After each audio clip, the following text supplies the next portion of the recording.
Fala galera, hoje eu vou falar sobre a verdade por trás do Último Samurai.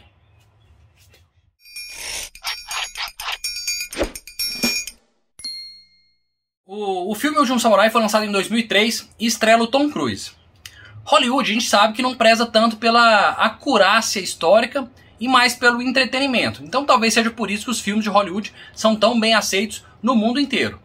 Mas será que existe um pouquinho de verdade por trás da história do filme Último Samurai? Bom, na verdade existe sim, mas é bem pouquinho mesmo. É só 1 ml de verdade, 1 ml de acurácia histórica por trás do filme O Último Samurai. Se você não gosta de spoiler, não veja esse vídeo, eu sempre dou spoiler nos meus vídeos. Então no Último Samurai, um resumo da história é a seguinte.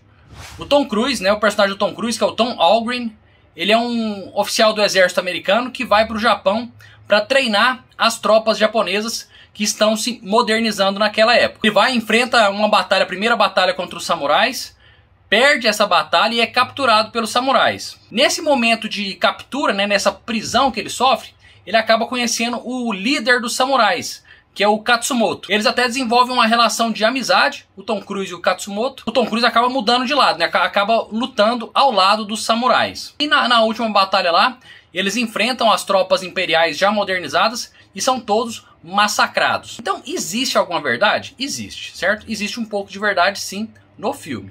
Porém, é muito pouco de verdade, é muito pouco.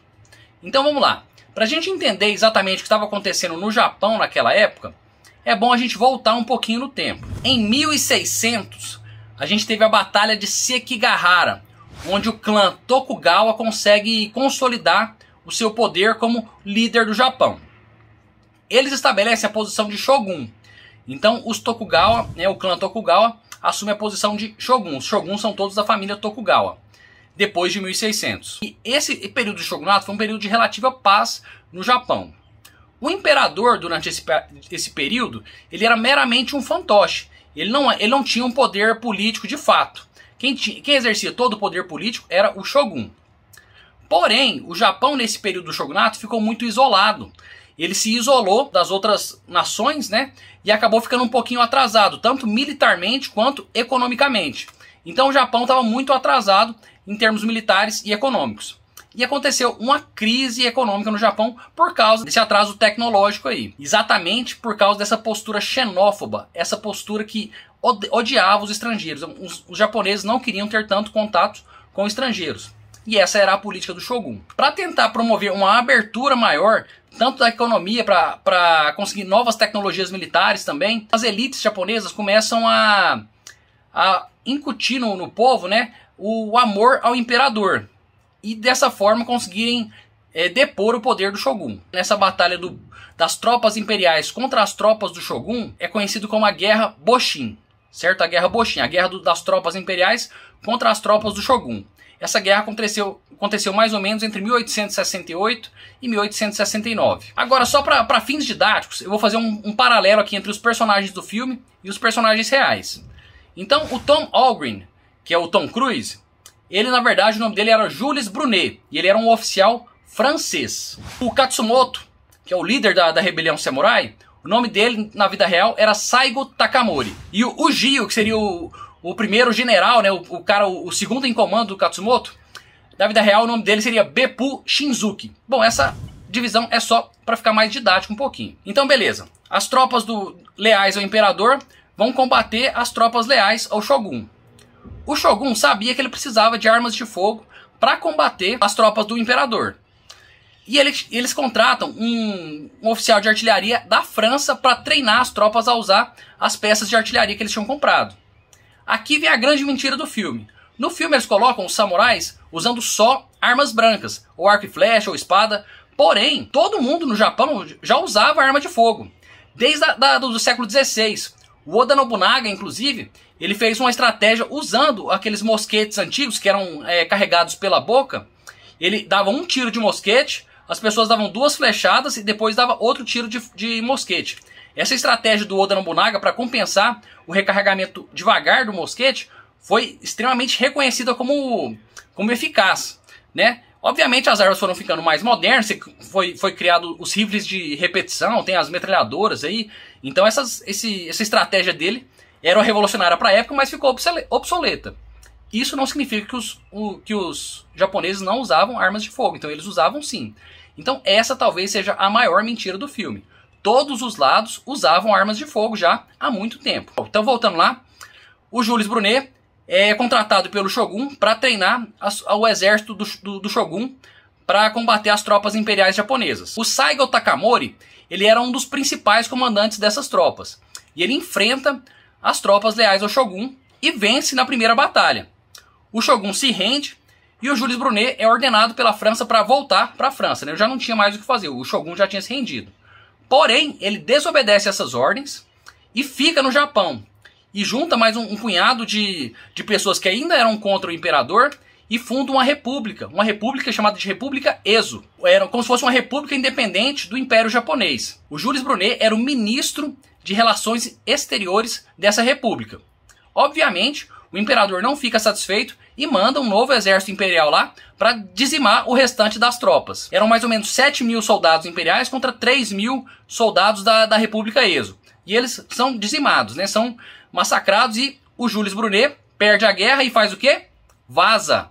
Ele vaza do Japão. Ele volta para a França e ele não tem mais nada a ver com o Japão. Ele vai morrer na França lá aos 73 anos de idade de doença.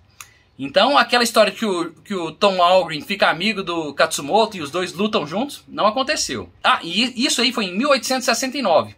O fim dessa guerra contra a República Ezo, né, marca o final da Guerra Boshin e foi em 1869. Depois desse período, o Saigo Takamori ele é chamado pelo imperador para fazer parte do governo imperial. Ele tinha inclusive um alto cargo no governo imperial. E a gente tem aquela imagem do Katsumoto, né? Aquela imagem final do Katsumoto morrendo, vendo as flores de cerejeira caindo e dizendo perfect, they all perfect, né? I will miss our conversations.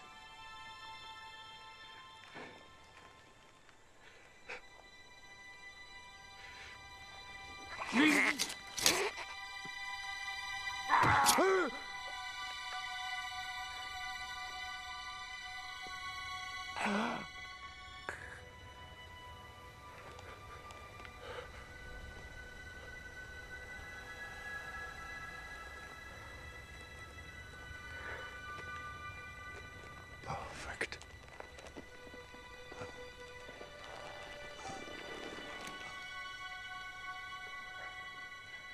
They are perfect.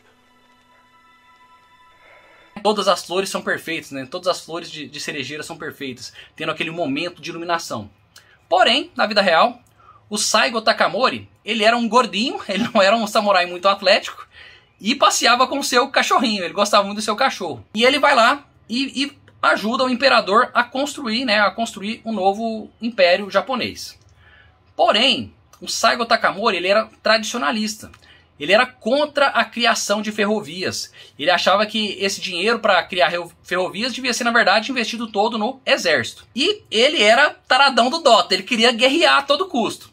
Então, em 1873, ele estava querendo invadir a Coreia. O Japão manda uma missão diplomática para a Coreia. Eles vão lá fazer as análises dele e são contra a invasão da Coreia. Quando voltam com esse parecer, o Saigo Takamori então fica puto e sai do governo imperial. Então, sai do governo imperial e vai lá para Kagoshima.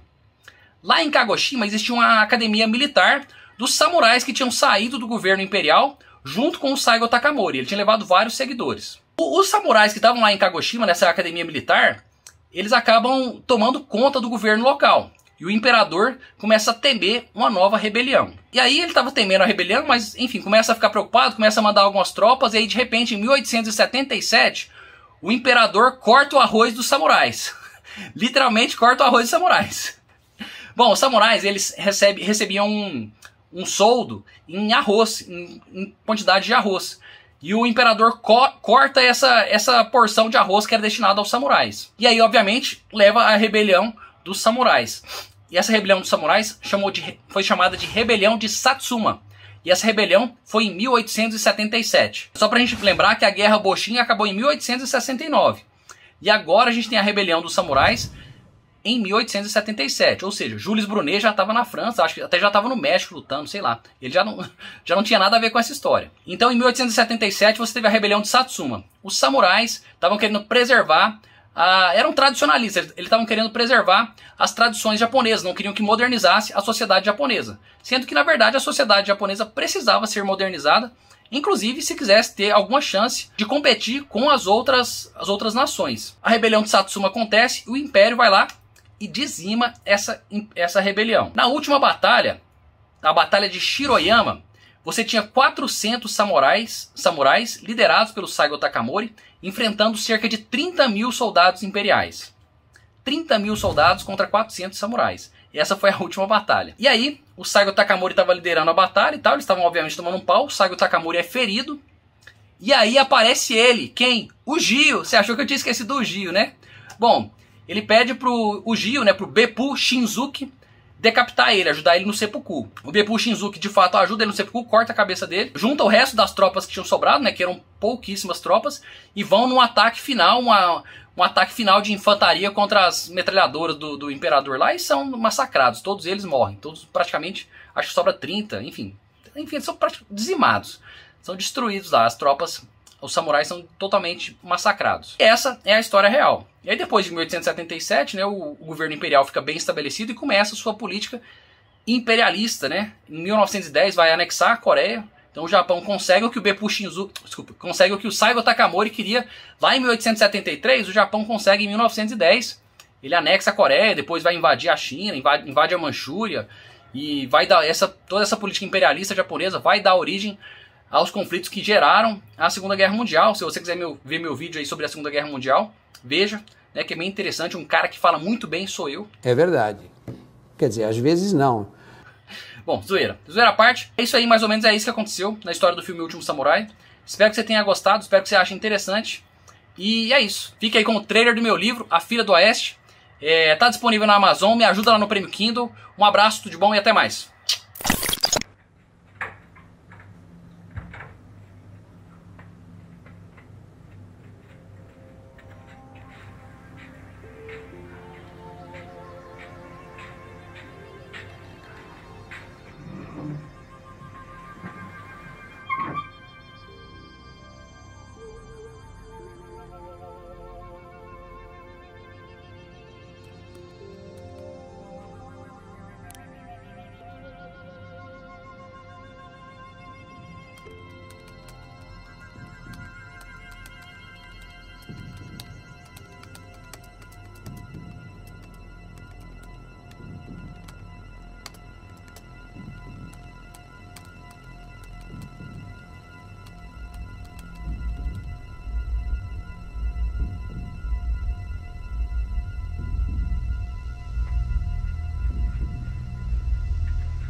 Você é parte do meu livro.